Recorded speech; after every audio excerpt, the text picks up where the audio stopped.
할렐루야. 아멘. 하나님의 은혜가 오늘도 함께하기를 주님의 이름으로 축복합니다.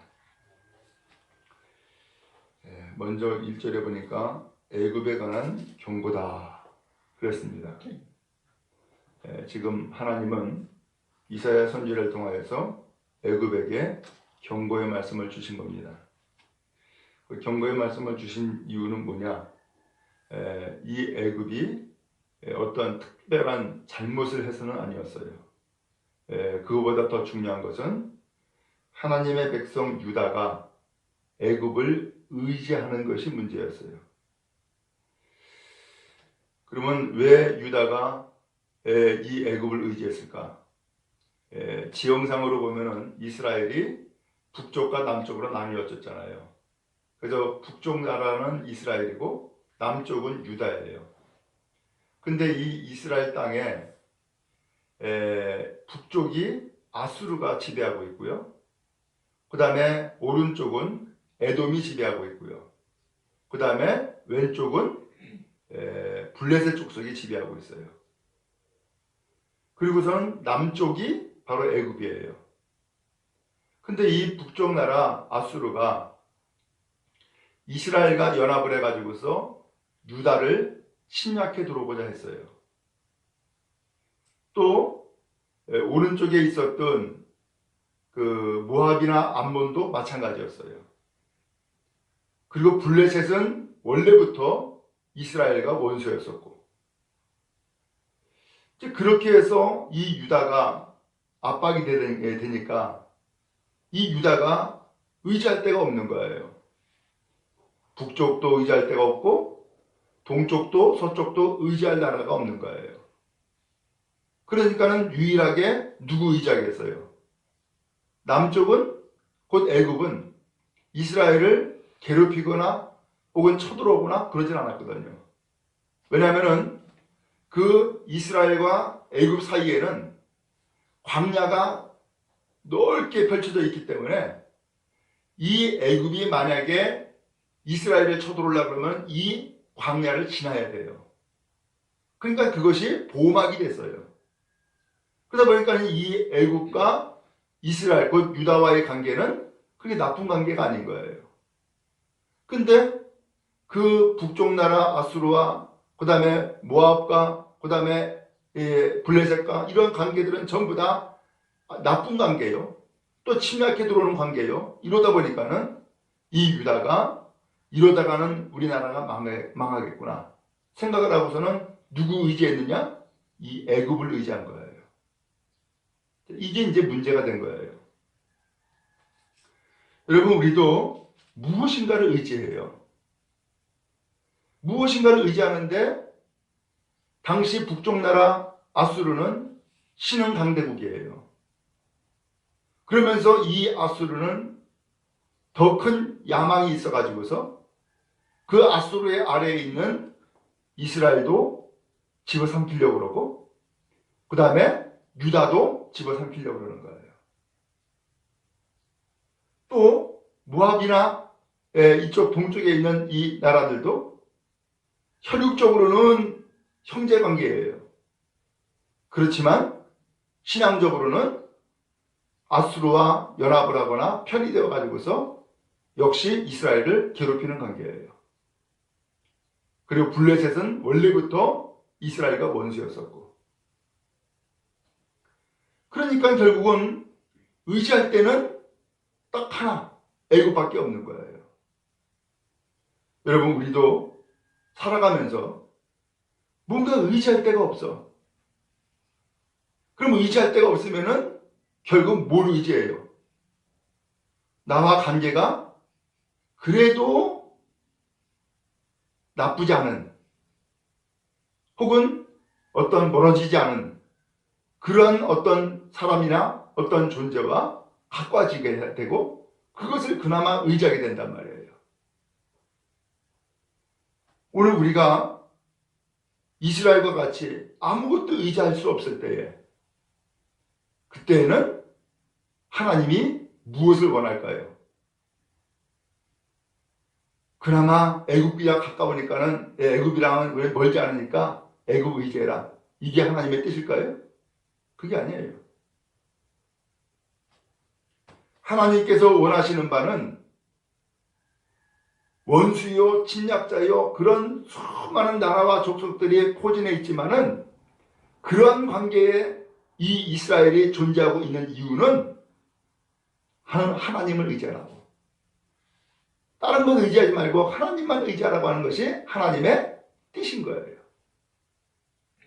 여러분, 우리가 무엇인가 의지하고자 하는데 의지할 데 없습니까? 그러면은 그나마 지푸라기를 잡는 심정으로 뭔가 그래도 하나를 붙잡으려고 합니까? 그렇게 애쓸 필요 없어요.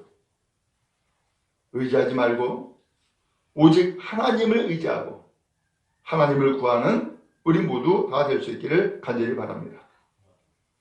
그래서 하나님께서 가장 먼저는 애굽을 치시는 거예요. 그러면서 애굽에 경고의 말씀을 주신 거예요. 그래서 이 경고의 말씀은 아직 이루어지지 않은, 너 이렇게 하다가는 이렇게 된다 라고 하는 것을 미리 알려주는 거예요. 뭐라고 말씀했어요? 먼저 1절 말씀해 보니까 애굽에 관한 경고라. 보라, 여호와께서 빠른 구름을 타고 애굽에 임하시리니 애굽의 무상들이 그 앞에서 떨겠고 애굽의 마음이 그 속에서 녹으리라. 그렇게 말씀했어요. 애굽도 무상들이 많아요. 지금의 이집트이죠. 그 다음에 애굽인의 마음이 그 속에서 녹는다, 절망한다, 무너진다라는 뜻이에요. 그들은 나라가 컸기 때문에, 그 다음에 그들은 부강했기 때문에 교만했어요. 자고했어요. 그리고 그 어떤 것도 두려울 것이 없었어요. 그리고 북왕국, 남쪽 나라 유다, 아주 작디 작은 나라예요. 별 볼 일이 없어요. 그렇기 때문에 이 애굽은 나일강을 중심으로 해서 풍부한 수량과 드넓은 목초지와 농장들이 다 있기 때문에 세상에 두려울 것이 없는 그런 나라였어요. 근데 유다가 그 애굽을 의지하는 거예요. 하나님께서 어떻게 하셨을까요? 2절에 보니까 내가 애굽인을 격동하여 애굽인을 치리니 그랬어요. 애굽인이 애굽인을 친다는 거예요. 소위 말하면 그 안에서 자중지전이 일어나게 만들겠다는 거예요. 그래서 그들이 각기 형제를 치며 각기 이웃을 칠 것이요 성읍이 성읍을 치며 나라가 나라를 칠 것이다 라고 했어요. 자중지전이 일어나가지고서 성읍끼리 싸우고 족속끼리 싸우고 형제끼리 싸우고 이렇게 될 거라는 거예요. 그러면서 3절에 애굽인의 정신이 그 속에서 쇠약할 것이요 그의 계획을 내가 깨뜨리리니 그랬어요. 내가 누구예요? 바로 하나님이죠. 애굽인의 정신을 그 속에서 쇠약할 것이요. 오늘 쇠약하다고 하는 것은 애굽인의 그 의지하는 마음, 강한 마음이 있었어요. 그것을 쇠약하게 한다. 낙담시킨다는 거예요. 그러면서 그의 계획을 내가 깨뜨리리니. 이 애굽의 계획이 있었다는 거예요. 그 애굽의 계획은 뭐예요? 저 이스라엘 중심으로 해서 북쪽 나라는 아수르가 스명 제국을 이루면서 계속해서 확장해 나가고 있는데 남쪽에는 이 애굽이 있잖아요. 그러니까 이 애굽도 가만히 둘 수가 없죠. 그러니까는 북쪽 아수르와 남쪽 애굽 사이에 누가 있어요? 북왕국 이스라엘과 남왕국 유다가 있는데 북왕국 이스라엘은 이미 아수르의 침략을 받았어요. 이제 남아있는 것은 유다밖에 남아있지 않아. 그러니까 유다가 무너지면은 바로 이 아수르 제국의 그 힘이 애굽에 미치는 거예요. 그렇기 때문에 이 유다가 중요해. 이 유다를 누가 손아귀에 넣느냐라고 하는 것이 자기 나라의 관건이 되는 거예요. 그러니까는 이 애굽은 누구를 손아귀에 넣으려고 그래요? 바로 유다를 자기의 권세 아래 두려고 그러는 거죠. 이게 애굽의 계획이었던 거예요. 그러니까 하나님께서 이 계획을 깨뜨려 버리겠다는 거예요. 왜? 하나님께서도 가지고 계신 계획이 있었던 거예요. 그 하나님의 계획이 뭐냐? 거기 17절에 이렇게 말씀했어요. 유다의 땅은 애굽인의 두려움이 되리니 이는 만군의 여호와께서 애굽에 대해 정하신 계획으로 말미암음이라. 만군의 여호와께서 애굽에 대해 정하신 계획으로 말미암음이라. 하나님께서도 계획이 있었네. 그래서 하나님께서 계획을 세우셔가지고서 애굽의 계획을 파쇄시켜버린 거예요. 그러면 하나님의 계획이 뭐예요? 하나님의 계획은 유다가 애굽을 의지하지 못하게 하는 거예요. 그리고 이 유다가 또 아수르의 침략도 받지 않게 보호하는 거예요. 그리고 하나님의 계획은 이 유다도 하나님 앞에 돌아오고 오직 하나님만 의지하고 그리고 애굽도 하나님의 그 놀라운 은혜와 능력을 깨달아 하나님께로 돌아오는 것이고 그 다음에 북쪽 아수르도 하나님의 위대하심을 알고 하나님께로 돌아오는 것이 하나님의 계획인 거예요. 그러면 어때요? 지금 아수르는 아수르 나름대로의 자기 계획이 있어요. 누구를 위해서? 자기 이득을 위해서. 남쪽은 유다는 이 애굽은 애굽대로의 계획이 있어요. 누구를 위해서? 자기 나라의 유익을 위해서. 그러면 유다는 어떻게 해야 돼요? 유다는 이때에 어느 계획에 끌려다니면서 거기에 종로로 사는 것이 아니라 이 세상을 창조하시고 다스리시는 분은 여호와 하나님이시니까 하나님을 의지하는 것이, 그래서 하나님은 살아계시고 하나님은 과연 하나님의 백성들을 지키시고 돌보아 주시는구나 라고 깨달아 알게 하는 것이 하나님의 계획인 거예요. 근데 이걸 몰라요. 이걸 모르다 보니까는 유다가 이리 기웃 저리 기웃하면서 무엇인가 의지할 곳을 찾고 무엇인가 내가 피해를 당하지 않을 곳을 의지하려고 하는 거예요. 아수르는 자기 나라를 확장시키려고 하는 야망에 차 있고 애굽은 자기 나라가 피해를 보지 않냐고 더 나가서 강대국으로서 확장시키려고 하는 야망에 역시 차 있고 왜 거기에 끌려다녀야 되고 왜 거기에 종로로 서야 되는 거예요? 하나님은 그게 아니에요. 하나님은 비록 작은 나라이지만은 하나님은 아브라함부터 택했어요. 딱 한 사람부터. 그 아브라함을 통하여서 세계 모든 만방에 하나님은 살아계시고 우리가 궁극적으로 섬겨야 될 것은 하나님이다라고 하는 것을 깨달아 알게 하는 것이 하나님의 뜻이고 그래서 세계 모든 백성들이 하나님을 섬기고 하나님을 예배하는 것이 하나님의 원대한 계획이었던 거예요. 그래서 하나님은 이 유다가 애굽을 의지하지 못하도록 전부 다 하나씩 하나씩 무너뜨리는데 그래서 2절에 애굽인을 격동시켜서 애굽을 친다. 자중질환이 일어나게 만들었어요. 그 다음에 4절에 보니까는 잔인한 주인의 손에 붙이리니 포악한 왕이 그들을 다스리리라. 우리나라 지도자는 훌륭해. 우리나라 지도자는 모든 백성들이 다 믿을 수가 있어. 이러한 마음을 가졌는데 하나님께서 역사해가지고서 포악한 주인, 잔인한 주인을 손에 붙이겠다는 거예요. 그렇게 해서 통치자가 포악한 사람이 되게 만들겠다는 거예요. 그 다음에 5절에 바닷물이 없어지겠고 강이 잦아서 마르겠고 여기 강이라는 것은 나일 강이에요. 얼마나 수량이 풍부한지 이 나일강 때문에 애굽이 큰 나라가 된 거예요. 그런데 이 나일강이 어떻게 된다고요? 잦아서 마르겠고 강들에서는 악취가 난다. 이렇게 표현했어요. 애굽의 강물은 줄어들고 마르고 갈대와 부들이 시들겠다 라고 표현했어요. 완전히 이 애굽이라는 나라의 뿌리부터 흔들어 버리는 거예요. 메말라 버리는 거예요. 그러니까 어떻게 돼요? 7절에 보니까는 곡식밭이 다 말라버리는 거예요.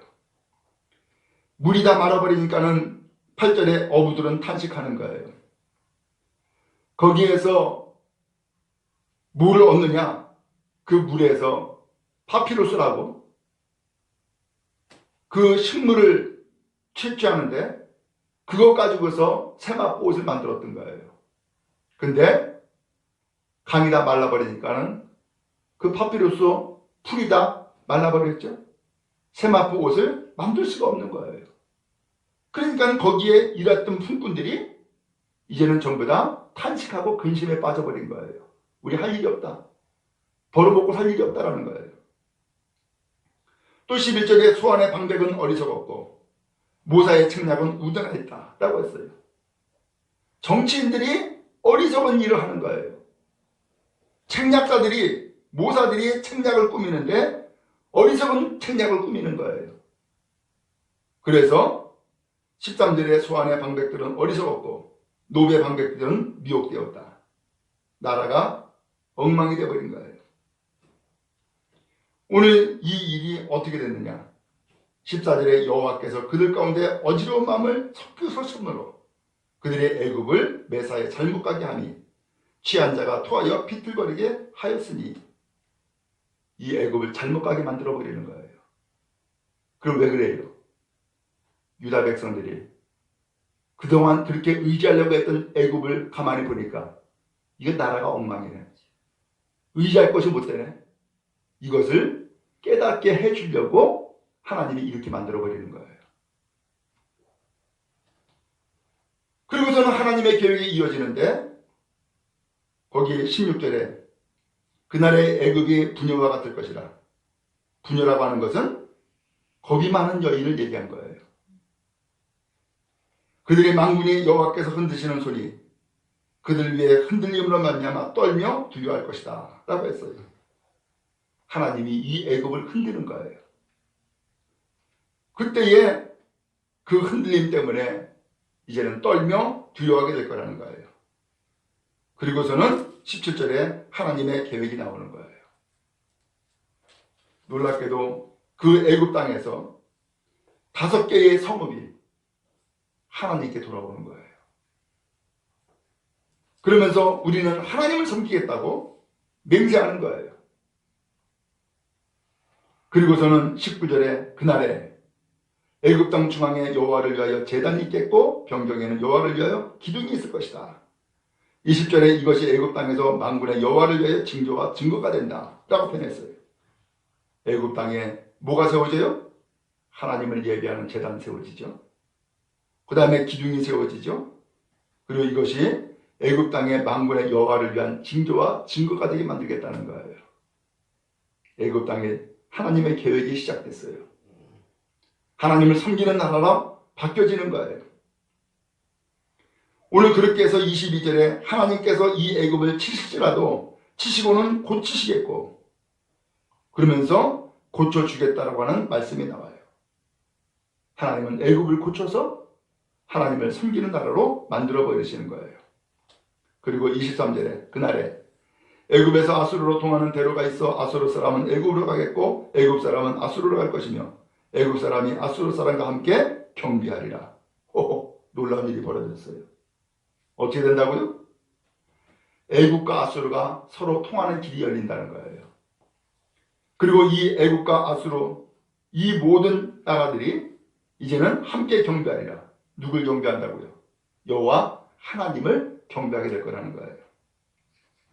그래서 24절에 그날에 이스라엘이 애굽 및 아수르와 더불어 셋이 세계 중에 복이 된다라고 했어요.